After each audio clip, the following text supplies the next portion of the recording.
What is up, my brothers and sisters?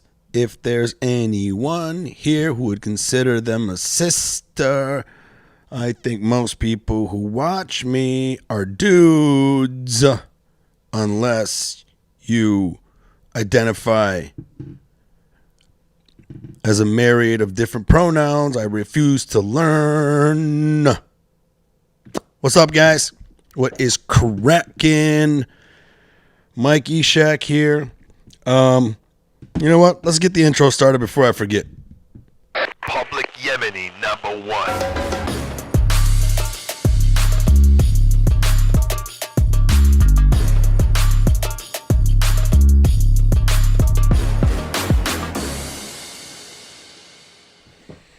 What is up, y'all?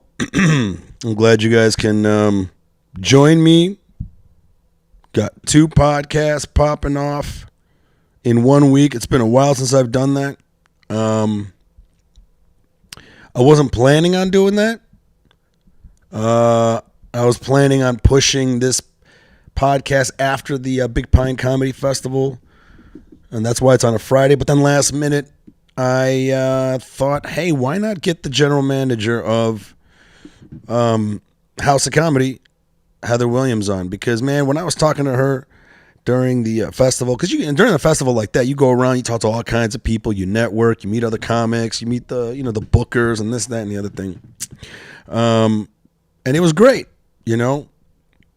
but I ended up having a lot of, I don't know, I was really enticed talking to Heather because she was just deep, man. I hope you guys enjoyed that podcast that I had with her, because I did. It was just one of those things where I was like, I wish we had more time, because I had to shoot over to another club for a show that night, 40 minutes away, and then I had comedian Willie Mack giving me a ride, so he was going to be outside. So, we had to cut it short. And I don't like that. An hour seems like a long time, but ever since I've been doing this podcast, I started to realize that usually a little bit past the hour mark is when I start noticing the conversation hits a flow, And, Jason Bacon says she was your best podcast yet. Why, Jason? I want to know, man. What was it that you liked? Comment, man. Let me know. What was it about having her on the podcast that you liked? Are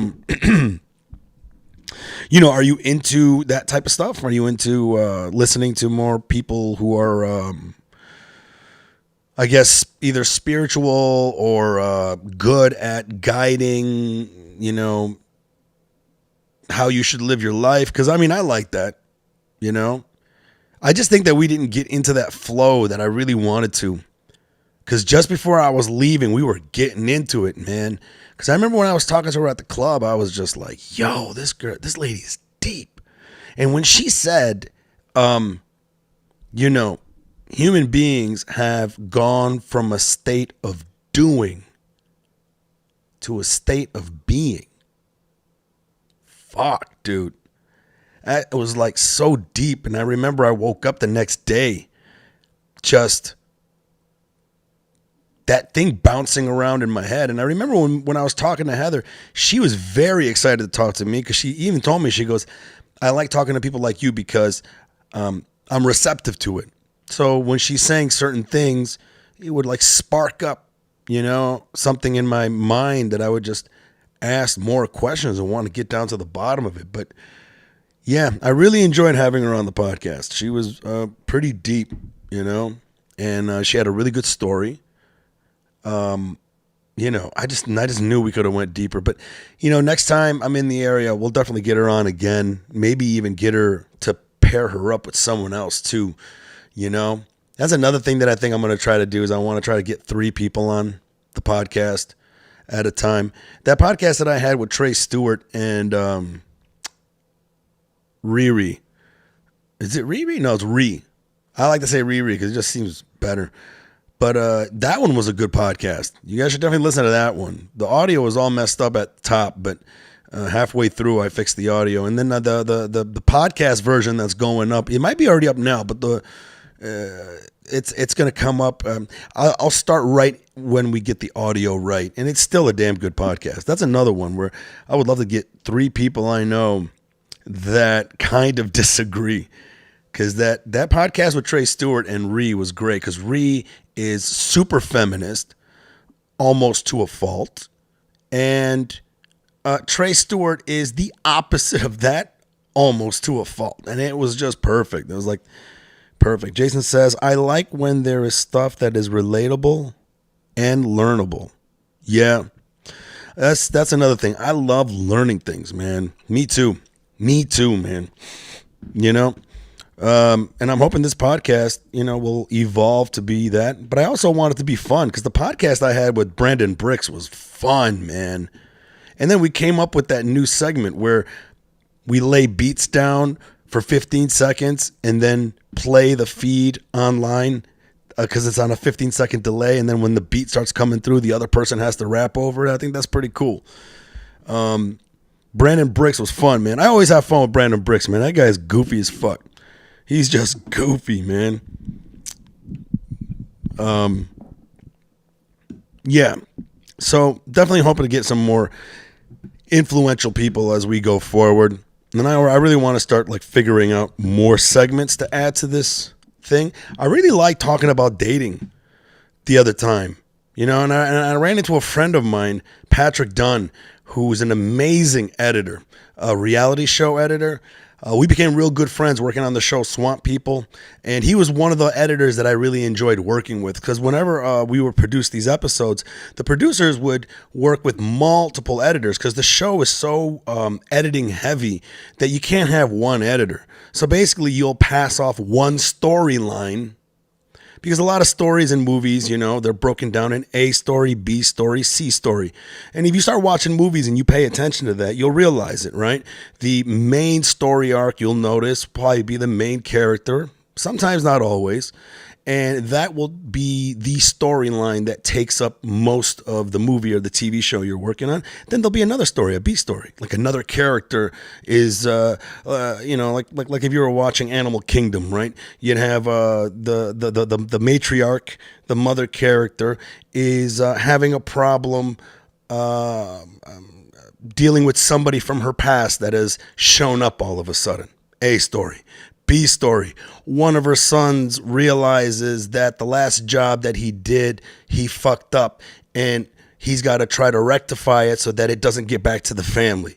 And then C story. The young guy opens up a new bowling alley, and in this episode, we're going to see exactly how he gets the money to do it. So your A story, B story, C story. So typically with editing these reality shows that you have to churn out really quick, you would have multiple editors working on it. So Patrick Dunn was one of my favorite editors to work with. And I remember when I met him, man, he was very, very overweight. And I was always about working out. I was meal prepping. I'd be in the bay eating the chicken salad that I made. And then we would talk. And he got influenced by me in terms of being healthy. And he took it to another level. Right now, this guy lost so much weight. He hikes everywhere. He was going through a breakup at the time. He decided he was going to stay single and just focus on himself. And completely different person, man, over the last few years that I've known this guy. And I ran into him again at the gym. And it's great that he's at the gym. You know what I mean? This was a guy, when you saw him, man, he was huge. Redhead, puffy as fuck, man. Freckles and shit. And just a nerd. Straight the fuck up. The coolest guy, man. I love him to death. Now you see him, he's a totally different person, man. He's just, you can see it in his eyes, man. He's got control. He's taken control. He realized the only thing you can control is yourself, your body, your emotions and shit. Ran into him at the gym, and he told me that he loved talking about picking up women, because he said he would learn from me, because I would just tell him things that I learned from making mistakes or heard from other guys, do's, don't do's. No, I do like talking about dating too. So I think that's definitely something I wouldn't mind starting to get into this podcast, especially with the whole idea of sleeping with the Yemeni. I would love to get either a segment on this started, or maybe start a whole new podcast, or change the name of this podcast. But either way, speaking of dating, I got lucky this weekend. Yes, sir. Yes, sir. I got lucky this weekend. I want to know, you guys in the comments, comment back, and I want to know, do you guys know who Patrice O'Neal is? And if you do know who Patrice O'Neal is, are you privy to this dating show that he had on Opie and Anthony called Black Phillip, where he would just give deep, philosophical dude advice, hood as fuck. But if you really listen to him, man, that guy gets to the point. Patrice O'Neal was a very enlightened, straightforward, abrasive human. So a lot of people had a hard time, like, you know, a lot of people didn't like, there's people that didn't like him, you know, because he was kind of an asshole. And if you watch the documentary, you realize that's one of the reasons why he hasn't, you know, wasn't seen so much on TV. Like, you know, in the documentary, it's sad to see, like, he was just such an asshole to everybody because he saw everything for what it was. So when he was on Hollywood sets, he saw how fake and everything was, and he would just discuss them, and he didn't want to play that game. And then people would be like, well, he's too difficult to work with. Well, the motherfucker could see through shit. And Black Phillip show, if you go online, try to find the archives of the Black Phillip show. I think it's on Spotify now too. If you're a dude, you're single, you want to kind of learn about picking up women or maintaining relationships from the perspective of a guy who was, before he died, living a great sexual life. This guy, he had such a beautiful woman, and she was bisexual, and they would have threesomes together. And if you looked at this big fat motherfucker, you're like, really? But if you see his demeanor and how he looks at life and how he pierces through things, one of my favorite things that Patrice O'Neal said is, do not be afraid to take the L. Do not be afraid to take the L. Meaning, do not be afraid to take a chance that could result in a loss. This is like some of the most deepest dating advice that I've implemented going forward dating, because it was just so apparent. Don't be afraid to take a chance to ask for what you want, and knowing that the result might be the girl's going to say, I don't want anything to do with you anymore, or this is not what I'm looking for. The thing that I like about this is that it forces you to be honest. And I think, to me, when it comes to dating, especially if you want to date casually, you know, because I've been dating casually for a while, I love being honest. I love knowing that I believe I have enough game and confidence and love for myself that I can feel comfortable with telling a girl, hey, this is what I'm about. I don't want a relationship. I just want to hook up. Or I don't want a relationship. I want to be a friends with benefits situation, if you're down for that. And a lot of these relationships that I had with girls that panned out this way were great, man. Because, yeah, you would have some girls be like, no, get the fuck out of my life. That is gross. Or that's not what I'm about. I'm sorry. I'm going to have to cut this off. I took the loss, right? In that situation, I took the loss. But I was ballsy enough to be like, yo, this is what I want. I think a lot of guys, and you know this, and I think I've done this in the past when I was young and learning how to get sex from girls.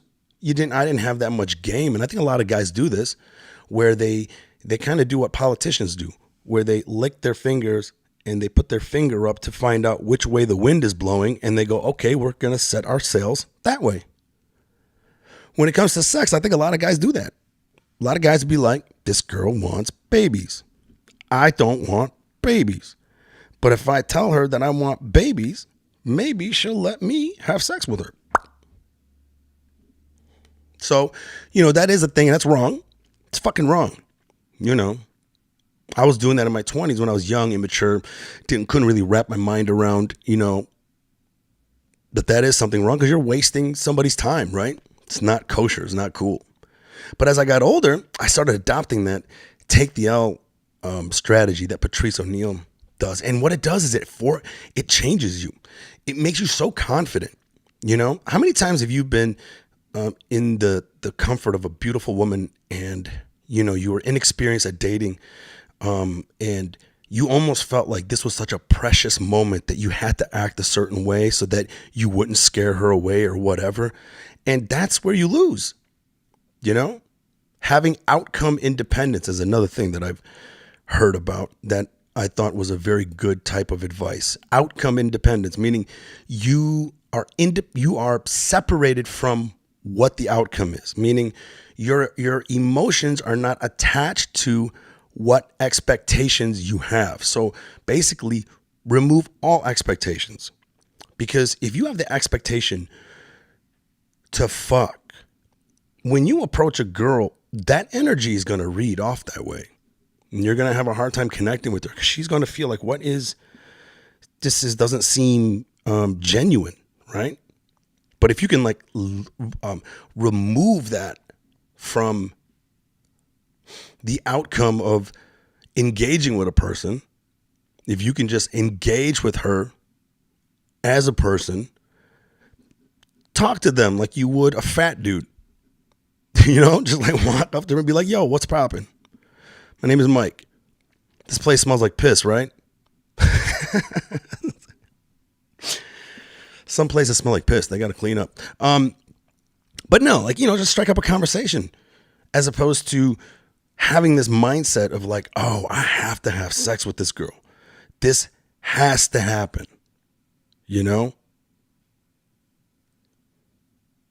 And I think that is the key. And I think that's why I have been very successful, man. I'm not trying to be like, oh my God, I'm such an amazing player and I get all these girls. But man, I'm just going to be absolutely honest. Recently, I have been killing it compared to some other times in my dating life where I would have these extensive droughts, and they happen. They happen, man. Sometimes the universe just has it out for you is what it feels like. Or it's like every girl you hit on just wasn't interested in you, or the girl that was interested in you, you're not interested in them. And but recently I've been seeing an uptick in the amount of women I'm attracting. And I think that is part and parcel. One, I'm more confident now. I'm exercising better, tactics. I'm comfortable with talking to women. I have outcome independence. If I talk to a girl, it's to me, I'm just like, I'm going to enjoy this moment right now and just, hang on every word she's saying and get to know this person and see where it goes from there, right? If it doesn't go anywhere, big deal. At least you had a good conversation. You met someone cool, hopefully, or not. And I think the other part is the pandemic. I really think the quarantine, I think more women now, I think more people in general are, we're in survival mode, right? Have you heard that phenomenon that during natural disasters or war, the amount of sex goes up, people actually get hornier, or they get more of a need to want to mate or procreate or try to find a mate, right? And I think part of that's what's happening too, also. And I think that my uptick of getting lucky has gone up part and parcel because of that too. So like this girl that I met this weekend, man, it was very interesting, bro. This girl here was straight up fucking smoking. I mean, she was beautiful, bro. She was banging and she knew it. She knew it. I have a real good friend of mine, Christina. I met her in San Francisco back in the day when I was doing a show. Her roommate hit on me at the show, and then we started like hooking up, and then I got to know Christina also, and she's fun. Christina's a real good friend. I love that girl to death.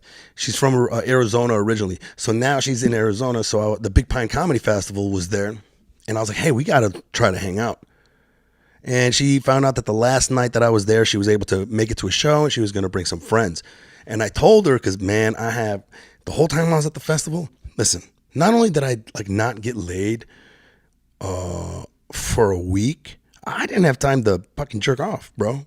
So like that shit was just built up, you know? And so I told Christina in text, I'm like, are your friends single? You know?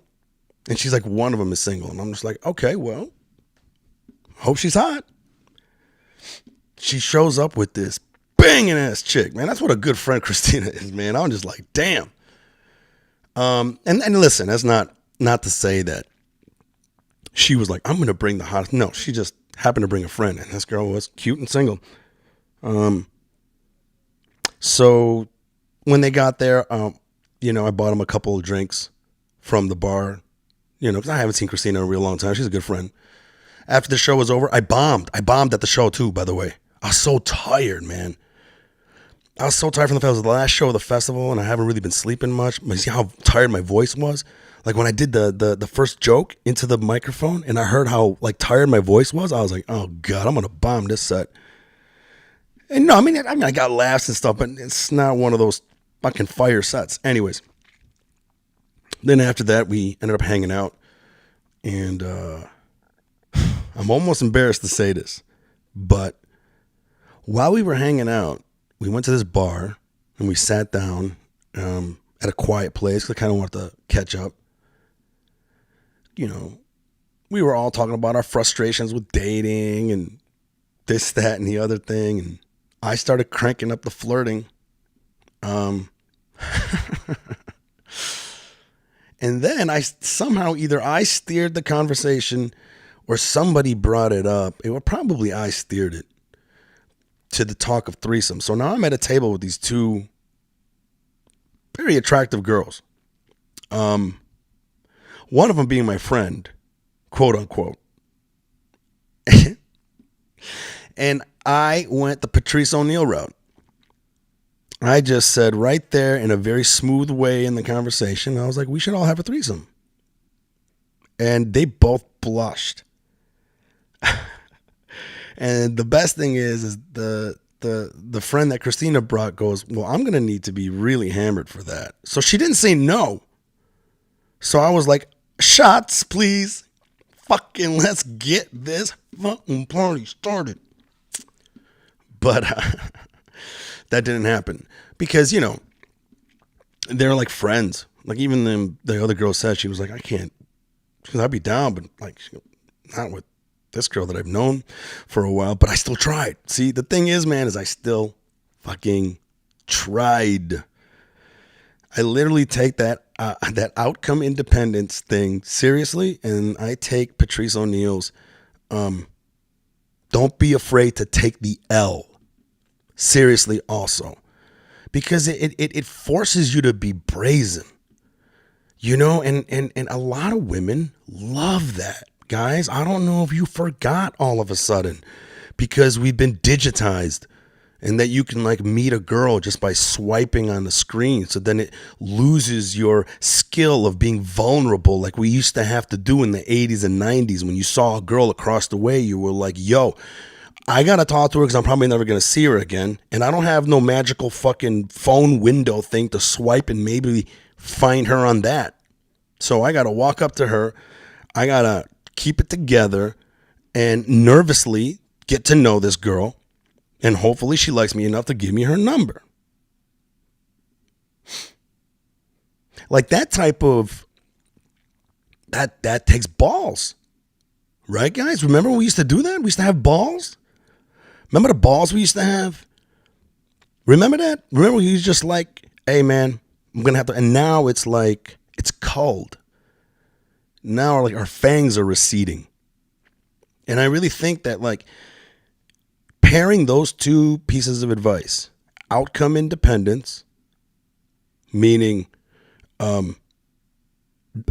not meeting a girl and expecting an outcome, right? Meaning, sure, you're like horny as fuck, fine, that's how men are, right? You haven't fucked in a week, great. Here's this beautiful girl. You might be able to, right? But let go of that. That needs to go. You need to be okay with meeting a new person just for the sake of meeting a new person. That's when it works.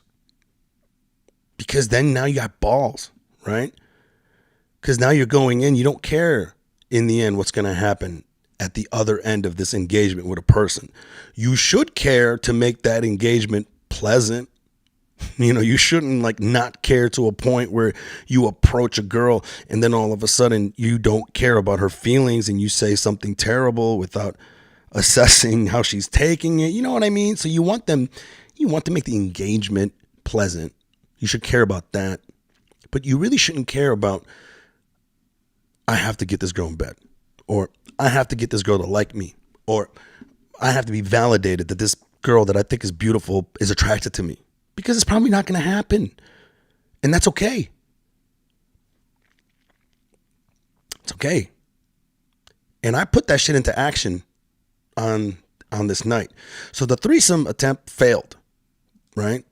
Which is fine, but you have no idea like how comfortable those girls were with me, because, you know, before that we were talking about my views on sex and, you know, especially with women in sex. And you guys heard my viewpoints on here about how I don't like the fact that like women are not able to freely enjoy sex as men are, right? That women have to navigate a minefield of shame, right? They have to be worried about, if I have sex with him tonight, is he going to think of me as a potential girlfriend in the future?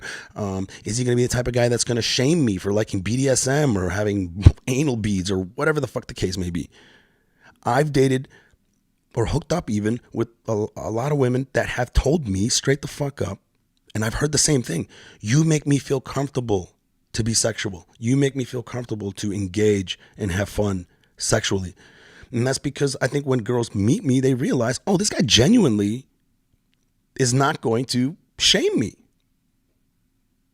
He has no outcome. He doesn't want me to be a specific thing. He's just going to be like, hey, you know, what is up with you? Let's see if there's anything here. And I think there's something to learn from that, because I wasn't always like that. Before, I used to have those little hang-ups, you know? Oh, is this girl a whore? Is she this? Is she that? That's gone now. And the more I release myself from that type of mindset, the better chances I have. So I've already engaged with these girls. We were talking about sex, and she already knew that, hey, one, he's friends with Christina. Christina loves him. He loves Christina. They're bosom buddies. He's already validated on that side. And then, we were having a great conversation, and we were talking about sex freely and dating. And I remember this girl was telling me straight up at the table. She was like, how she went on a date with this guy. She showed me a picture of him on her Hinge account, and he was very good looking. They've already went on 2 dates. I was like, he hasn't even tried having sex with you yet? And she was like, no. And now she's wondering if maybe he's got like a real small dick, and like he's like too worried about her finding that out, whatever the case may be. But then she also talked about this other guy who was playing games to try to get in her pants, and she didn't like it. And she literally told me, she goes, sometimes I wish a guy like that would just be upfront and tell me what he wanted. She said, if he would have just said, hey, I'm just looking for sex. She goes, he has no idea that I would have been like, that sounds great. Let's do that. So I'm sitting next to this girl who's like a 10, man. She's, okay, man, I'm giving her something, but she's fucking fine, bro. And, she's spewing this stuff out. And right away to me, I'm like, okay, this girl's very cool. You know, she's very relaxed in terms of her thoughts on sex, and she hasn't had it in a while. She wouldn't mind getting some good sex. So it's like, it's my battle to lose at this point. Okay? So then the girls want to go to a crazy club. And I wasn't really in the mood for that because I was tired as fuck. But I'm like, you know what, though? Let's fucking do this shit. So we go to this obnoxious club, bro. A club that I typically wouldn't normally go to, especially nowadays. You know, I like chill places. Fucking crazy ass dance bar, lights. There's just all kinds of people in there packed like sardines, just trying to get COVID. The bartenders were so fucking hot, man. I've never in my entire life, usually you go to like a place and the bartenders are hot, right? You're like, man, these bartenders are hot, and fuck, why are they bartenders? Because I'd rather them be on the dance floor. This one here was like, these girls were next level Playboy bunny, perfect. Like they weren't even 10s, they were 12s. All in skimpy ass, like lingerie, and whew. And the best thing about this girl is that she was also bisexual. So me and her already, I started like going, hey, what would you do with that ass right there? And she's like, oh, I would eat it like groceries and blah. So she was like really cool, man. But here's the thing. There's a thing in the dating world where they call a shit test. And typically girls will shit test you. They will say something off color and gauge your reaction. Do you fold under pressure? It's just a natural thing that they do. It's, you know, I think it's evolutionary, to be honest. I think it's a little test to see, is he a provider? Does he fold under pressure? Is he able to keep his cool? Is he easily frazzled? Does he seem like the type of guy that would be able to protect me? And I don't necessarily think like that women do that nefariously. I just think it's a natural thing, really, right? I think there's things that guys do that are natural that we don't even know that we're doing. Like, for example, when you were a kid, don't you remember ever like being at the playground and then all of a sudden you're with your guy friends and stuff and then you're at the playground and then a bunch of girls are like at the playground now. And then what do you and all your friends do? You start jumping up and down. You start playing on the monkey bars, jumping off the swing to fly through the air. You're just showing the girls these feats of physical strength, right? And you're like only 8 years old. Do you even know why you were doing that? I didn't. It was just a trigger. I remember that, man. I'm sure you guys do too. Where you was a kid and all of a sudden your boy's like, oh my God, look at those girls over there. And all of a sudden he starts jumping. What the fuck are you doing? What are we doing? I think it's just, it's biological. I think it's evolutionary. And I think women will shit test you. Women will shit test you. Now, some women will shit test you on a level that's very nefarious, right? But I'm saying even the most wholesome of women will still shit test you.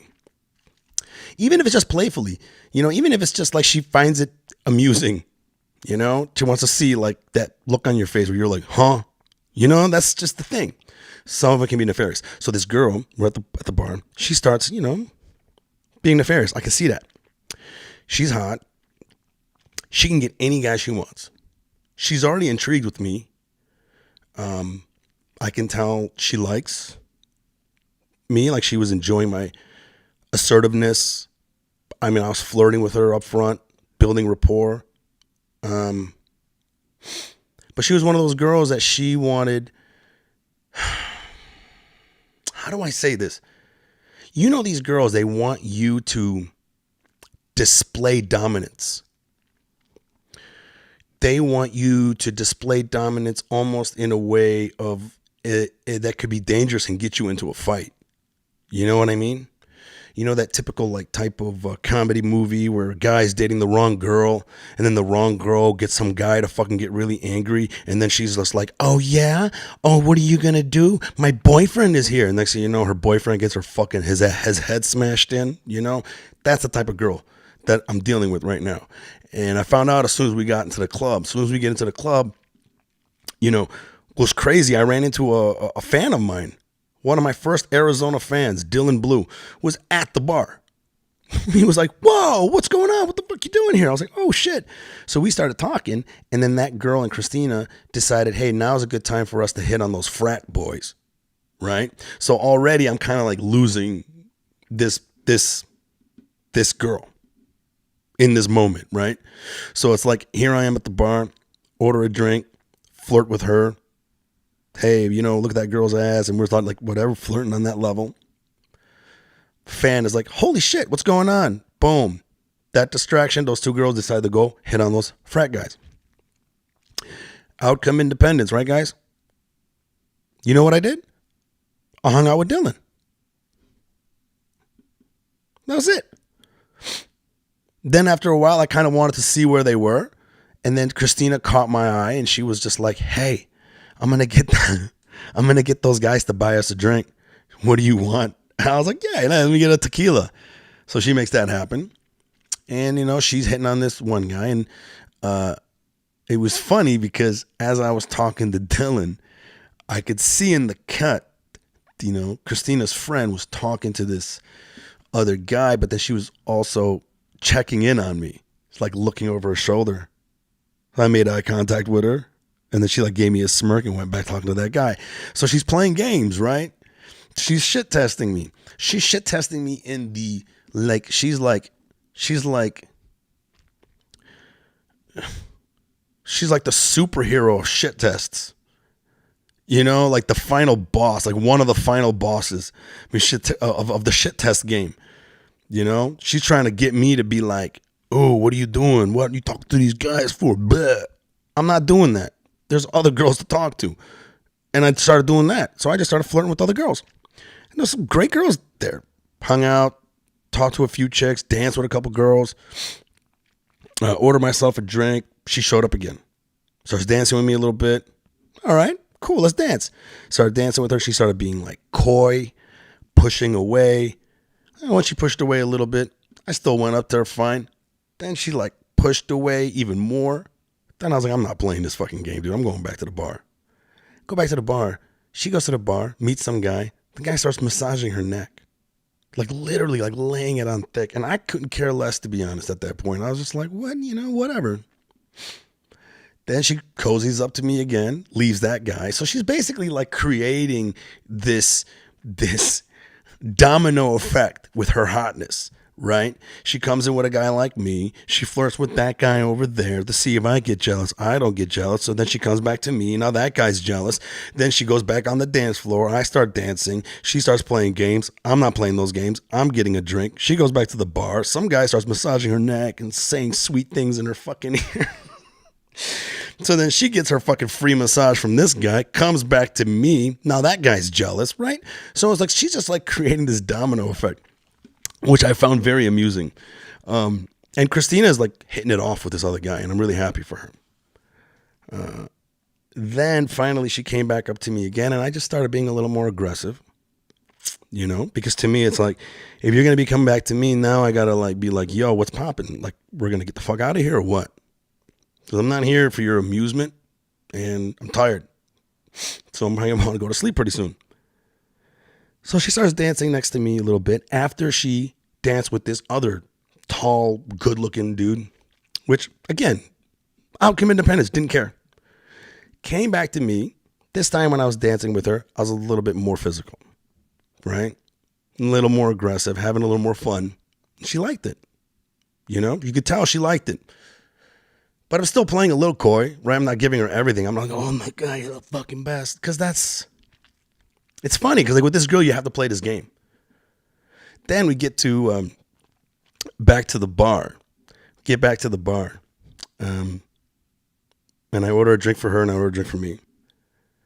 And we start dancing a little bit by the bar. And this little fucking twerp motherfucker who's friends with the last guy she was dancing with comes over, grabs her by the arm. I'm in front of her. Grabs her by the arm and starts dragging her away from me. And I fucking parried his arm away. I'm like, excuse me. And he looks at me and then looks at her and goes, my friend that you were dancing with wants to see you again. And then I looked at him and I'm like, excuse me, bro. You see that I'm with her, right? And then he goes, look at this fucking little ballsy motherfucker. Goes to her. Do you really want to be dancing with him? And I looked at her. I'm like, yeah. Who do you want to dance with? Do you want to dance with me? And she looked at me. She nodded a little bit. And I grabbed her closer to me. And I looked at him. And I was like, get the fuck away from me. And then he's like, yeah, but. And I literally pushed him away. I'm like, bro, get the fuck out of here. But I got angry. You know, because now this guy's really disrespecting me. And I'm usually the type of person I just keep my fucking cool. But that's a little too much, right? That pretty much sealed the deal. You know? That's what she wanted to see. And she concocted that whole thing. I mean, she didn't make that guy come. But the little domino effect that she like did around the place. And to me, it was like, I really needed the bust. I'm not going to lie, man. I haven't busted a nut in like 7 days. It was too much. I was already primal and aggressive. Not aggressive. I was keeping my cool, but in terms of like wanting to hook up. And, you know, I kept my cool throughout the whole damn thing. Had outcome independence. Didn't care if it ended with sex or not. And long story short, yeah, we went home. We had fun. It was great. It was great. And you're right, Tarek. Tarek says, with drama like that, I would prefer to jerk off and be happy. Buddy, there is definitely some truth to that. Tarek, you nailed it. That's how I used to think. To me, jerking off was also a way to be like, fuck these feelings. I got shit to do, right? But I don't know, bro. I find that as I get older, it feels like I'm losing, right? Because like, to me, it's like, because I got so much going on and I'm fucking a geezer now, right? If I rub one out, I'm not going to have that energy of really wanting to hunt for a girl, maybe for a day or two or more, depending on how busy I am. But if I forego that, holy shit. And here's another thing. I got to stop jerking off, period, bro. Because that shit ain't good, man. You know, especially at one point I was like, I broke up with a girl and I was like using porn a lot to get off. Because I didn't want to deal with like trying to find a girl. I just got out of a relationship. So I was like, you know, just let me just do it on the, you know, off the computer and stuff. And that ruined sex for me, bro. I don't know if you guys ever had that. Like you'll jerk off too much and then your dick is now used to your hand. And then like you like get some other girl to do it and your dick's like, yeah, she doesn't do it as good as you, bro. And we're watching all this porn with all these super hot women getting flooded with dopamine, like getting way more dopamine than our brain can take, which is why it like fucks people's hard-ons. Like, you know, some people who watch too much porn and jerk off to porn too much will suffer this thing called flaming out. I don't know if you guys heard this. I started suffering that during this period. Flaming out meaning you will have sex with a girl and then in the middle of you having sex, your dick will just give up. Just like get soft. And a lot of that is sometimes when guys are masturbating to porn, they do this thing called edging where, and I was doing that too, where you'd watch 1 5-minute clip, you'd get yourself up to orgasm, just before you bust a nut, you find another clip. And then you do that again, and then you do that again until you can't take it more, and then you finally bust. And that's not healthy because one, you're again flooding your brain with too much dopamine, which feels really good, but it's not natural, right? And then what happens is that when you engage, guys that are addicted to porn, they'll engage in sex with a real woman. At first, sometimes they'll get it up and everything will be fine and they'll be engaging in the sex.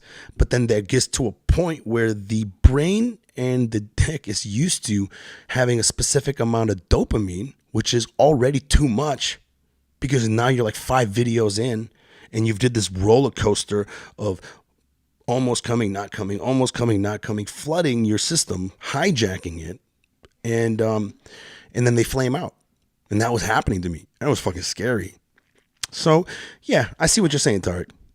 Like how he said, with drama like that, I would prefer to jerk off and be happy. I understand, bro. But I'm at a point in my life where I'd rather save that energy for the real thing, you know? Because to me, the hunt was also good. Because if I would have jerked off during that time that I was at the festival, I don't think I would have had that pent up testosterone to where it heightened my senses and forced me to go through whatever trials and tribulations I needed to do to get that pussy, man. So on one side, I agree with you, yet on the other side, where I'm at in my life, I think that I'm the type of person that if I was to jerk off, then I would really lose the hunt. And the hunt's important. I'm sorry, I think it is.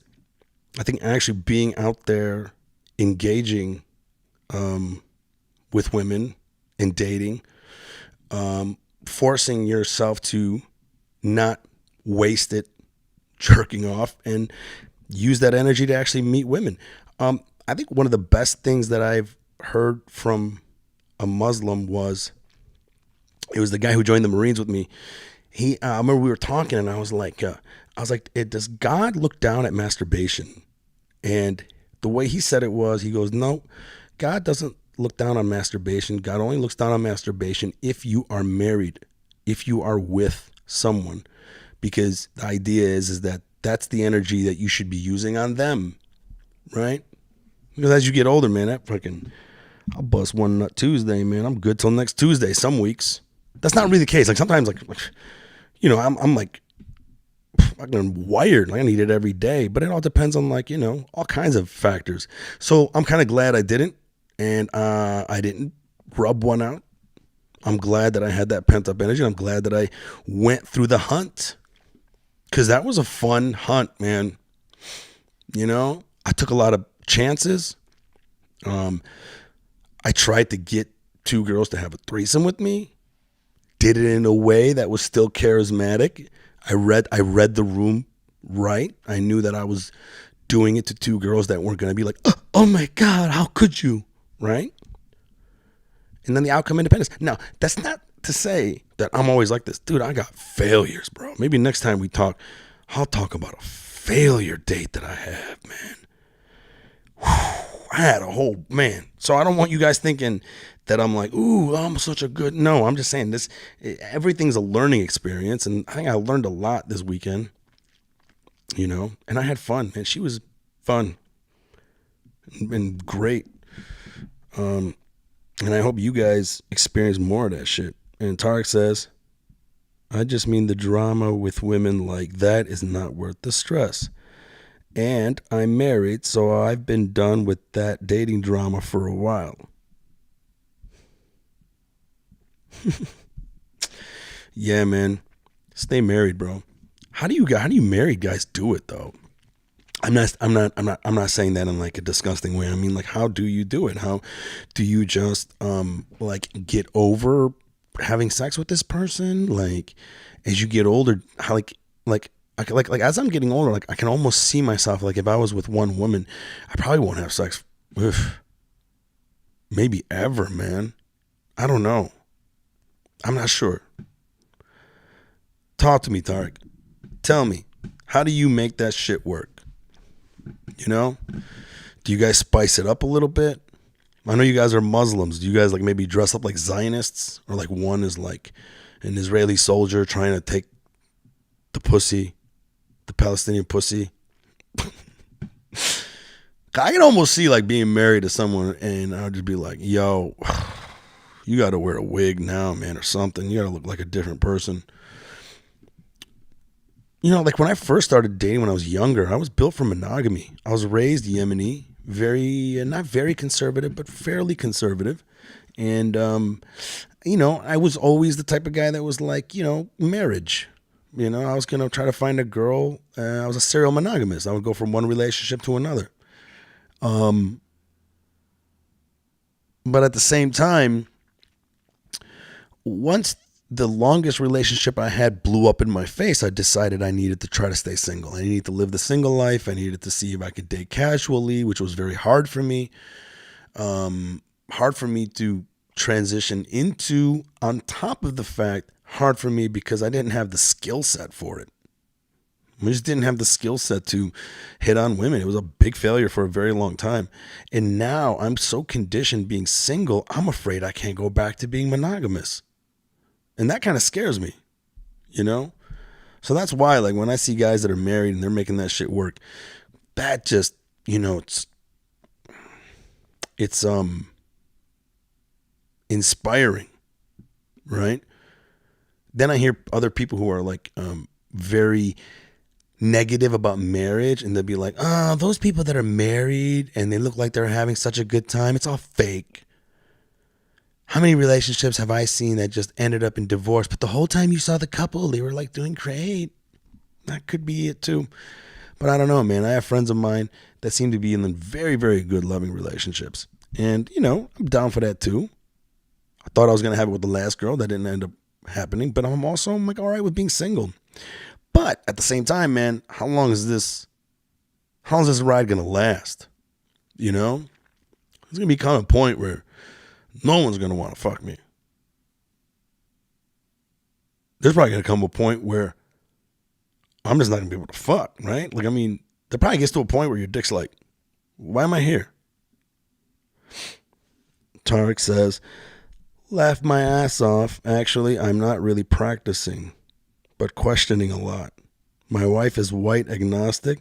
If I were practicing, I don't think it would work well.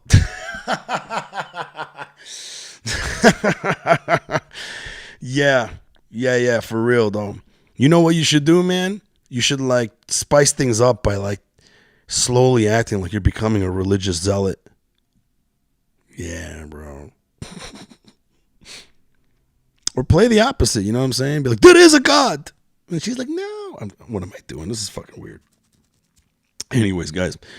I'm hoping the next solo podcast will be more organized. I hope you enjoyed the story. I hope you learned something from it. I know I learned a lot from this weekend, especially with meeting that girl and going through her gauntlet of validation, like how I had to validate myself. It was almost like I was like, it's almost like in Gladiator, right? Like I had to like fight all these guys mentally, keep my cool and shit like that. It was crazy. It was a lot of game playing. Here's the thing. I would not date a girl like that, though. Long term? No way. Some guys like that shit long term. I can't. So I know what you mean, Tarek. Oh, what does Balti say? Balti says, it's real tough for me and Yvonne. We talk as much as we can every day. We spend all our free time together on Viber, just like if I was there with her. Oh, yeah, that's right. She lives in another country, dude. I keep forgetting about that. Yeah. What does Tarek say? Communication is key. Dude, when she has a bruise, I tell her to hide before they think I'm beating her. I know what you mean, dude. That's like the worst nightmare of any guy is being accused of hitting his woman and he's not. But you want to hit her. But you never did. Everyone's like, you're hitting her. Man, fuck. I should have hit her. No, that's not what I mean. I dated about the last girlfriend that I had, like the last real girlfriend, like long relationship. We were in for like 9 years, the majority of my 20s. She ended up getting into a car accident. And she was hot, man. She was really just, and she got into a really bad car accident. Thank God she survived with just the big black fucking eye. And she got rear-ended so hard that her and her passenger, all their shoes came off and flew out of the car. That's how hard everything flew out of the car. Like the car became sort of like a fucking grenade where it just like blew everything that was in it out. So her like ID was gone. So after she got out of the hospital, she had to get a new driver's license. So she goes to fucking Secretary of State in Michigan and gets a new driver's license. And her driver's license is her with the biggest, blackest fucking eye. And she's this petite, cute girl. And we like to go dancing to the clubs. You don't know how many times we would get to the club and I would just be like, here we go. I keep telling her, change that fucking shit, man. You know, nobody really bowed up on me, but you could see the look on the doorman's faces, man, because they would look at her ID and then they would go and look at me. And I'm just like, I didn't hit her. I would have to tell people, like, I didn't hit her. I was so straight to fuck. And they all looked at me like they didn't believe me. So I get it, Tarek. I get it. Oh, yeah, that's right. She's in Germany. That's right, Bolty. Damn, it was a hit. What was a hit? What are you talking about, Jason? I got to get another podcast going on next week. I'm not sure who I'm going to get on, but I'll let you guys know soon. What did you guys think of Trash Bars? Did you guys watch that thing that I did with Bricks, and then we would do that rap song where we would lay the beat down and then play the beat back, and then the other person had to rap on it? I thought that was kind of fun. I don't know what you guys thought about it. Comment below, man. Let me know, because I really, really want to know how, I want to know how, if that's a fun segment that we should probably do, because, I think it would be. Yeah, and then I'm hoping to get a more, if I have the time, I really want to delve into politics again and see what's going on in the world. Apparently, Dave Chappelle's new special came out. I've been so busy, I haven't even had a chance to watch it. I watched a little bit just before this thing started, and then he started talking about space Jews, and that space Jews thing was hilarious, man. And I'm so glad that you got someone like Dave Chappelle who doesn't need anybody. And he can just say what he wants, man, because we need to go back to saying what we want again. We need to go back to being okay that there are going to be people out there that don't think like you. And they're going to say things that you're not going to jive with, and we got to be okay with that. I can't believe, my friend Mike Eshaq just got banned off Facebook because he made a post, something to the effect of, you can't say anything anymore, the powers that be, whatever it was. He was kind of clever what he wrote. And basically it was like a fake quote about, cancel culture and how we're losing our democracy or whatever. And then he put signed Adolf Hitler. So it was a joke. He's a comedian, right? So the thing is, he put this thing about, we shouldn't allow this signed Adolf Hitler. Banned off Facebook forever. No context. The machine doesn't even understand context. That's it. He's gone. And now he's a comic and he can't even get a lot of his bookings because some bookers, they hit you up through Facebook. So that's fucking scary, man. Like we're at a point in the world where now, listen, Facebook can do whatever they want. It's a private company. I'm not saying that they shouldn't. What I'm saying is that Facebook is doing what they think people want done. Or they just now all think that if they're going to be the center for speech, that they get to fucking tell people what they can and can't say. And it's fucking scary. It's fucking scary. So Dave Chappelle, very important. I don't know if the special is that great. I haven't really been enjoying a lot of his newest stuff, to be honest, in terms of, listen, I enjoy his newest stuff in terms of the social commentary and the points that he's making. I don't necessarily am like laughing so hard at his jokes, but they're still great. They're still funny and they're important, because I can't stand that people that I respect, especially in the entertainment industry, now are starting to become the people that are like, hey, I don't like people saying this. I don't like people saying that. It's like, dude, you're an artist. You're a writer.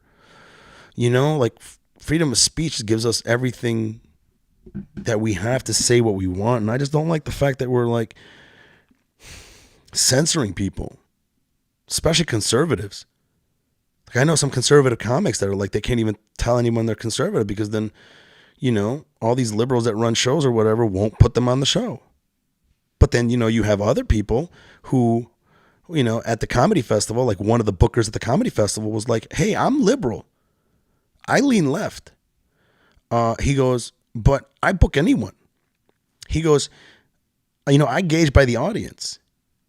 He goes, if a conservative comic goes up there and I don't jive with their political view of the world, but they're a good comic and they're making their individual voice be heard in a way that can get the room to laugh, even if I don't laugh, I know that that's a comic that I can at least still hire and bring here.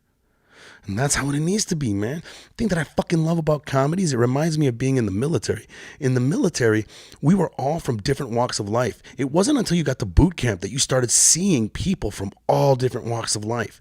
Like when I grew up in Dearborn, Michigan, I was surrounded by like just white people and Arabs and black people, but mostly Arabs, right? So I was kind of like in this bubble. And then when I joined the Marine Corps, all of a sudden the guy in the bunk next to me was KKK.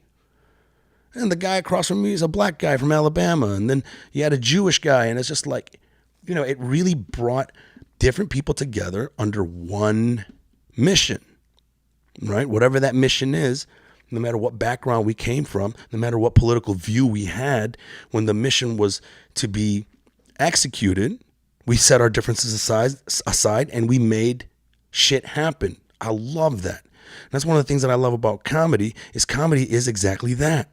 You're supposed to be able to go on a comedy show and you're supposed to see a disabled person, a Jewish person, a person who's Arab, is Muslim, someone who's Muslim and eats bacon now, and it's just a conservative, a liberal, somebody who doesn't believe in God, somebody who's a rabbi. Those are my favorite fucking shows. Those are my favorite shows. That's how it's supposed to fucking be. But man, it's getting scary. We're getting to a point right now where, we're not allowed to... espouse our real thoughts. It's so fucked up. I know friends of mine that I have to remind them that they lash out so much at the truth that they wonder why people lie to them all the time. You want the truth, but you don't like hearing it. What the fuck is that shit? Anyways, you see how I just went from sex to now I'm pissed off about politics again? That's what I got to do on the next podcast. I got to bring it back. Bring it back. I don't like talking about politics too much, though. But, yeah. I'm going to watch Dave Chappelle's special. You should, too. I'd like to know what you guys think in the end. Was it offensive? Were there some things that were just not good? Or was it great? And maybe we'll talk about that next time. We'll talk about...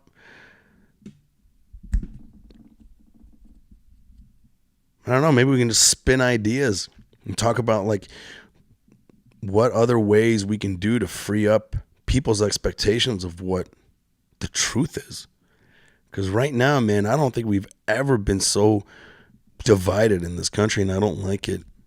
And I don't like when I meet smart people who are left and say they don't like anyone who's like in the middle, or vice versa. People are on the conservative. They're so right that they don't understand anybody who can be a moderate, Anyways, what did you say? Oh, get Tariq Salamasi back on? Yeah, Tariq Salamasi is great. I'll definitely try to get him back on for sure. I love Tariq. You know what I should do? I should get Tariq on with someone that is so off and different. That's one thing I like to do, see if I can pair two people together that, can respectfully disagree. That would be the best. Yo from the D, same. Iraqi, what's up, Oni? What's cracking? Cousin, brother, Jason says, is he really giving us homework on Friday? No, I'm not saying that, bro. But I do want to watch it, and I haven't had a chance. All I know is I'm seeing all these articles that are coming up, and people are just like, fuck Dave Chappelle, cancel him. Yeah. All right, guys, I got to get going. I got to get this day going. You guys are awesome. Love you. Thanks for tuning in. I hope if you're single, you're out there getting pussy or dick, whatever you want. No judgment. Just get that. Sex is fun. Do it the right way. Do it truthfully. Tell women or whoever you're trying to have sex with and trying to hook up with, be honest with them. Let them know what's up. And be okay with taking the loss.